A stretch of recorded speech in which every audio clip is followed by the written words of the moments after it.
Bonjour Sébastien Lucido, bienvenue à 5 Minute Fresh Start. Je suis dans Genèse 22, verset 1. Comme ça, d'ignorer ces événements, Dieu mit Abraham à l'épreuve et dit à Abraham, me voici, et il dit, prends maintenant ton fils, ton unique fils, Isaac, que tu aimes, et va au pays de Moria, et offre-le là en holocauste sur l'une des montagnes que je te dirai. Alors, verset 3, Abraham se leva de bon matin, sella son âne et prit avec lui deux de ses jeunes serviteurs ainsi qu'Isaac son fils.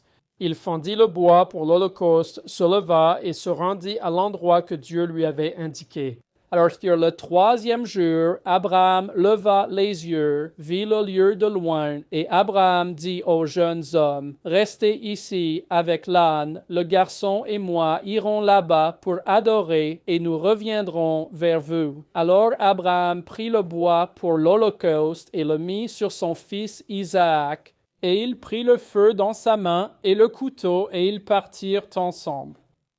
Mais Isaac parla à Abraham, son père, et dit, mon père. Il répondit, me voici, mon fils. Puis il dit, voici le feu et le bois, mais où est l'agneau pour l'holocauste? Et Abraham dit, mon fils, Dieu se pourvoira lui-même de l'agneau pour l'holocauste. Alors les deux marchèrent ensemble, et ils arrivèrent à l'endroit que Dieu lui avait indiqué.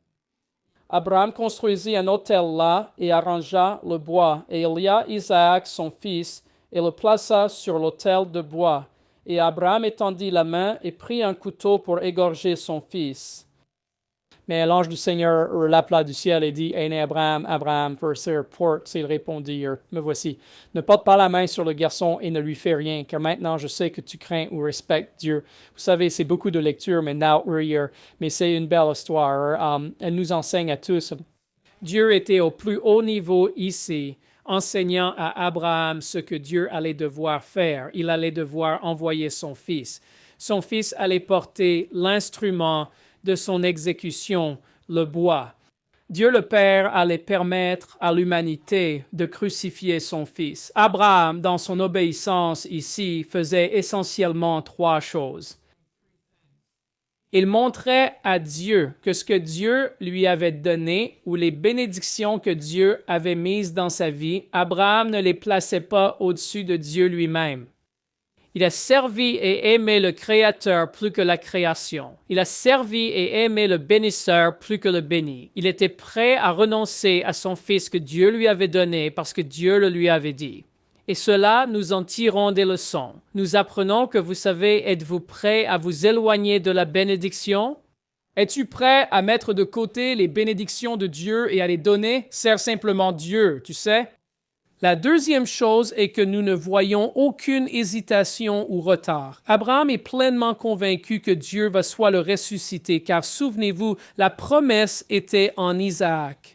Dieu lui a dit cela. Mais l'autre chose que nous voyons, c'est qu'Isaac a probablement environ 25 ou 30 ans à ce moment-là, et il demande où est le sacrifice. Il a vu son père construire l'autel, puis son père l'a attaché et l'a posé sur l'autel.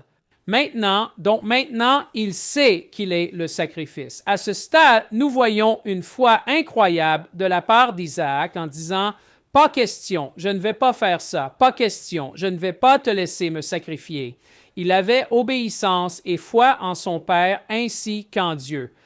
Et ainsi, Isaac s'est laissé porter l'instrument de son exécution et a permis volontairement à son père de prendre sa vie. Très similaire à l'histoire de Jésus. La dernière chose que nous voyons ici, mais moi, et je ne l'ai pas lu, c'était Dieu dans sa joie que Dieu, qu'il respectait, Abraham respectait suffisamment Dieu pour donner sa plus grande bénédiction sur terre, pour donner à son héritier son héritage, l'homme qui allait le remplacer, l'objet de tout son amour. Il était prêt à le donner à Dieu.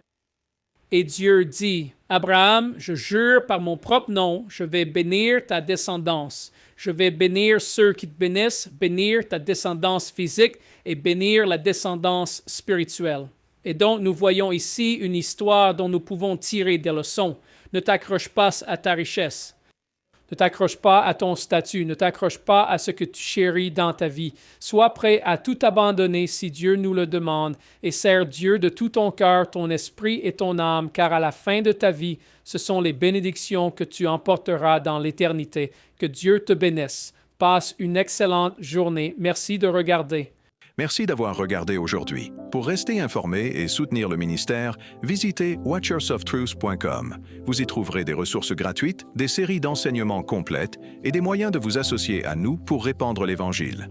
Faites un don aujourd'hui sur watchersoftruth.com.